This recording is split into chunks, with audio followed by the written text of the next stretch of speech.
je pense que la majorité des gens ne se rendent pas compte à quel point tu as besoin de peu de travail pour maintenir une qualité une fois que tu l'as développée, une fois que tu l'as acquise, et que en fait, en te donnant vraiment de la place sur ces choses-là, tu peux allouer plein de travail sur d'autres choses que tu as envie de développer. Comment tu l'approches ça? Alors, j'ai toujours ce truc, malheureusement, de la muscu où tu y vas, et même si tu en fais moins, tu as quand même envie d'essayer de progresser. Tu vois, tu rajoutes une rep, tu fais ci. Mais comme ma priorité, c'est vraiment, on va dire, les ergos, les activités cardio, la mobilité, et que ça passe en second, bah, en fait, j'arrive à la muscu, bah, j'ai moins de jus. Donc, ça me sauve un peu. Hmm. Et finalement, j'arrive à m'adapter un peu suivant ma forme du jour, où avant, bah, j'en aurais pas trop tenu compte. J'aurais dit, bah non, aujourd'hui, c'est 3 fois 10 à, je sais pas, à 120, et puis c'est 3 fois 10 à 120, on n'en parle plus, quoi. Tu t'énerves, tu fais tout ce qu'il faut. Là, si je sens que je suis pas en forme, bah, je mets moins, et ça me gêne pas. Donc déjà, c'est la première chose qui a changé. Et ensuite, bah, c'est dans le volume d'entraînement. Ce qui est sûr, c'est que avant, j'aurais été chercher la répétition, comme je disais, pour me dépouiller. Là, je vais essayer de m'appliquer techniquement. C'est vraiment du renfort, tu vois. Même si des fois, tu retombes un peu dans le travers en disant, allez, faut que ça passe, faut que ça passe. Alors qu'en fait, ça sert pour moi, ça sert absolument à rien, tu vois. Et quant à la dose minimale, bah, en fait, elle est assez faible. C'est un sujet qui m'intéresse pas mal parce que j'écris pas mal en ce moment sur mon site rudicola.com, ce que j'appelle des guides ultimes. Et donc, c'est toujours la question que les gens se posent sur, comment un de mes gros sujets, c'est l'entraînement des tissus conjonctifs. C'est quelle est la dose minimale pour entretenir la qualité de tes tendons ou pour la développer, malheureusement, si tu as des petites pathologies. Et en fait, la dose minimale pour maintenir, c'est rien, quoi. C'est 30-45 secondes d'effort, soit continu entrecoupé durant ta série, voilà, avec des phases d'ISO. Et c'est tout, c'est une série, tu vois, c'est rien. Et moi, il y a des muscles où je fais une série. Tu vois, triceps, souvent, je fais une série en fin de séance. Et puis voilà, ça maintient largement. Ou c'est vrai que mes séances ont plus rien à voir avec ce chose-là. Avant, les pecs, tu passais 1 heure et demie dessus, tu vois. Tu étais là, tu forçais, tu prenais vraiment beaucoup de récup. Là, j'essaye de minimiser le temps de récup que je prends, de pas trop partir dans les travers. Donc, c'est sûr que ça te laisse. Mes séances sont toujours longues parce que j'aime ça et que je viens de là et que j'adore ça. Mais c'est vrai que la dose minimale, ça peut être une série. Ça peut être une série sur, allez, je caricature un peu, un exo par groupe musculaire. Et forcément, il faudra que tu forces un peu, que tu sois un RPE 7 ou 8.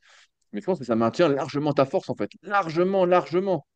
En fait, et c'est ça qui est drôle, c'est que, je sais pas si c'est un peu l'état d'esprit ou pas qui a changé, mais c'est qu'avant, il y a quelques années, en fait, si tu faisais ta séance et que tu n'avais pas forcé à fond, tu n'avais pas progressé, tu disais, putain, je vais perdre. Tu sais, tu disais, je vais perdre, et tu avais l'impression de perdre. Et aujourd'hui, quand je fais ma série, ou des fois, je ne fais même pas ma série triceps, je dis, ouais, bon, ouais, allez, cette semaine, je ne la fais pas. Ça, c'est pas une priorité. Et ben en fait, tu perds rien. Tu perds rien. Et tu vois, ce changement de mindset a amené à un changement peut-être psychologique et peut-être physique. Alors, physique, je sais pas, mais tu vois, où tu dis, bah non, franchement, je perds pas comme ça, tu vois. Ouais, biceps, avant, c'était forcé comme un fou. Là, je fais 3 fois 10 au biceps, franchement, ou des fois 3 fois 12 ou je sais plus ce que j'ai fait, mais voilà. Et en fait, ça tient, tu tiens tes bras, en fait. Mais c'est sûr que pour développer, il faut faire beaucoup plus, mais pour maintenir la dose minimale, parfois, ça peut être une ou deux séries, tu vois. Une ou deux séries après l'échauffement. Et ça te suffit largement. Mais parce que aussi, bah, avec tout ce que j'ai fait pendant 15 ans à fond, fait Ça que aide. ça se tient. Tu vois, c'est comme les mollets. Des fois, au lieu de faire 3-4 séries, bah, je fais que 2 séries. Tu sais, c'est des études des débuts des années 2000 où ils comparaient l'efficacité d'une série par rapport à 3. Et il y avait quelques pourcentages d'écart. Et donc, certains disaient, bah, c'est non significatif. Et donc, on disait, bon, bah voilà, c'est qu'une série, ça suffit. Mais ces petits pourcentages d'écart, c'est une grosse différence à terme, en termes de prise de muscle, de prise de force. Quand on sait les progrès qui sont assez difficiles, quand tu n'es pas spécialement doué, quand tu es naturel, voilà, bah, les petits pourcentages, tu les prends. Mais une fois que tu as ton gabarit, ou même pour un sportif qui débuterait, tu vois, qui a beaucoup de marge de progression, on en revient à ce qu'on disait tout à l'heure, bah, démarrer par une série, puis progressivement passer à deux, puis à trois, c'est quelque chose qui se conçoit très bien, tu vois, ce qui se conçoit très bien, l'accumulation de volume à haute intensité, on dira ça comme ça a du sens. Donc c'est vrai que on a souvent peur de pas assez en faire pour progresser. Et c'est qui parlait de ça? Je crois que. Non pas, c'est dans un podcast de Ron Wise, donc de Maxime, là. C'est peut-être le dernier, un des anciens avec Stéphanie Gros. C'est qui est sélectionneuse d'équipe de France que Hmm. j'avais eu sur les secrets du sport aussi, qui est ancienne athlète de haut niveau à l'époque de Pierre Doré. Et elle disait, bah, souvent les athlètes, ils veulent en faire plus pour se rassurer, se rassurer, se Ouais, c'est rassurer. ça. Et on en revient à ce qu'on disait tout à l'heure, en fait, faut en faire moins. Et en fait, on se rend compte qu'on maintient, ça se maintient facilement, quoi, vraiment facilement. Alors, on verra ce que disent les années. Et là, je m'entraîne quand même encore beaucoup sur mes séances de muscu. mais ça n'a rien à voir avec ce que je faisais avant. Vraiment, là, et ce qui est drôle, c'est que dès que des fois, bah, tu perds un peu la boule, des fois, tu te fais, allez, tu dis, allez, aujourd'hui, je fais une séance PEC pour changer. Voilà, tu regonfles comme un malade, quoi. Vraiment, là, c'est comme si tu étais de nouveau très sensible à l'effort physique et que tu reprenais du muscle par magie, même si finalement, bah, ça te sert, car moi, ça me sert plus à rien aujourd'hui. Ouais, c'est un concept que j'avais trouvé super intéressant. J'avais parlé avec un gars qui m'a toujours beaucoup influencé depuis le début, Pat Davidson, qui a tout fait. C'est un monstre, Pat. Et il parlait à un moment donné de l'idée du bloc moins un. Le bloc moins un, c'est quoi? C'est l'idée dans la planification de se dire qu'est-ce qui vient avant ton bloc de travail, on va dire un, là où tu vas débuter, ou le bloc zéro, pour sensibiliser ton corps un maximum à ce que tu vas faire. Par exemple, si on parle de perte de poids ou de prise de masse, si ton objectif c'est de perdre du poids, et ben, ou de faire une sèche, par exemple, lui, il parlait du fait de, dans le bloc moins un, te mettre sur la limite supérieure de tes calories pour être en maintenance avant d'inverser la tendance en fait pour sensibiliser un maximum le corps à un certain stimulus, à une certaine situation, à un certain état, pour avoir le maximum d'effet sur la phase suivante.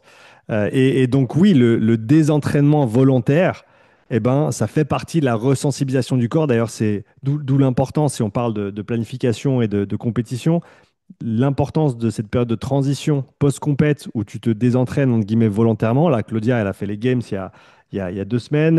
Elle est en vacances entre guillemets, donc elle bouge un petit peu. Elle sort faire un peu de course à pied, elle fait un petit peu de vélo, mais elle n'a pas de séance structurée, elle a pas de, elle a beaucoup moins de volume et d'intensité qu'avant, parce que ça permet au corps de se régénérer, de se resensibiliser pour repartir de plus belle pour la suite, parce qu'au final, si tu tapes tout le temps dedans, non-stop, toute l'année, pendant des années à la suite, à un moment donné, ton corps, il répond plus parce que ça fait trop, quoi. Bien sûr, mais il y avait un type, pareil, début année 2000, qui s'appelait Brian Hycock, qui avait popularisé le HST, donc Hypertrophic Specific Training. Et lui, en fait, tout son truc d'entraînement, ça partait déjà par 2 semaines sans entraînement. Et donc, tu démarrais, c'était des cycles de 8 semaines, c'est 2 semaines de déconditionnement. Et ensuite, tu faisais, dans mes souvenirs, hein, 2 semaines en série de 12-15, 2 semaines en série de 8-10 et 2 semaines en série de 6-8, tu vois. Et après, donc forcément, il disait, comme tu te désensibilises, bah, tu es beaucoup plus sensible à l'effort et donc tu as un boost de progrès que tu n'aurais pas sans cette désensibilisation. Et c'était assez intéressant. Et c'est un truc que bah, j'ai pas mal remarqué quand je me blessais à l'époque et que je m'arrêtais de m'entraîner, quand je n'y connaissais pas grand-chose et que je pensais que le repos faisait du bien tout le temps. Et ben en fait, tu reprenais et tu disais, putain, j'ai récupéré ma masse musculaire en étant beaucoup moins fort, quoi. Tu regonflais. Et puis en plus, bah, tu étais archi motivé parce que tu disais, bon, je me suis pas entraîné depuis un moment, donc j'y vais, quoi. Après, il y a forcément des qualités qui vont être plus dures à maintenir. Par exemple, Bien si tu sûr. fais pas d'effort max, ben, ce petit haut du tableau au niveau Eh oui. neuromusculaire qui va être dur à garder. Mais il faut se dire que c'est des trucs qui reviennent assez rapidement une fois que tu te remets dedans, que tu fais quelques semaines de progression là-dessus. Mais je trouve que beaucoup de monde a de la peine à se dire, en gros, je vais faire un pas en arrière ici pour faire 2 pas en avant là. Mais après, je pourrais refaire 2 pas en avant ici, quitte à faire un pas en arrière là. Et en Ah, mais fait, c'est dur, c'est dur. c'est ce mouvement vers le haut, mais d'accepter que temporairement, tu vas être moins fort dans un truc. Alors que, en fait, à un moment donné, selon ton niveau, à un moment donné, tu vas devoir passer par cette case-là et accepter d'être moins fort dans ton sport, moins fort dans l'épreuve de prédilection que tu prépares à une période de l'année pour revenir encore plus fort. Mais ça, c'est dur. Mais c'est très très dur. Mais hier, tu vois, sur Instagram, j'ai parlé de l'entraînement croisé. Et il y a quelqu'un qui m'a dit, oui, comment organiser, je paraphrase parce que j'ai plus le truc exact, mais oui, parce que moi, en fait, je fais du padel, je fais du tir à l'arc, et puis je fais, je sais pas, du wake surf, et puis je fais de la muscu, et puis en même temps, j'aimerais perdre du poids, et puis prendre des pecs, et puis être rapide, explosif, tu vois. Et bah, ouais, mais on rigole, mais il y en a beaucoup. Et je lui dis, bah, en fait, il faut prioriser. Il faut que tu choisisses un truc. Mhm. Et puis, bah, les autres, soit tu les fais pas, soit tu les fais moins.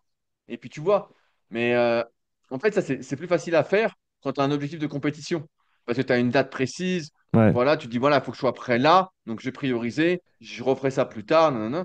Donc, tu vois, tu as des échéances. Quand tu n'as pas de date, c'est très difficile de prioriser parce qu'en fait, ou de compétition, que tu dis, bah, en fait, moi, j'ai envie d'être bien tout le temps. En oubliant que peut juste être moyen tout le temps, mais pas bien tout le temps. Bien, c'est une fois là, puis après, bah, tu redescends et tu remontes en espérant que tu arrives à remonter quand tu le souhaites. Et des fois, c'est pas le cas. Mais ouais, c'était intéressant. Et souvent, j'ai ces messages-là, tu sais, vis-à-vis des demandes de coaching que je peux avoir sur mon site, où il y a des gens, en fait, pour eux, bah, je détermine l'objectif. Je suis obligé parce qu'en fait, ils veulent tout à la fois. Et je leur dis, bah, ça va pas être possible, il faut prioriser.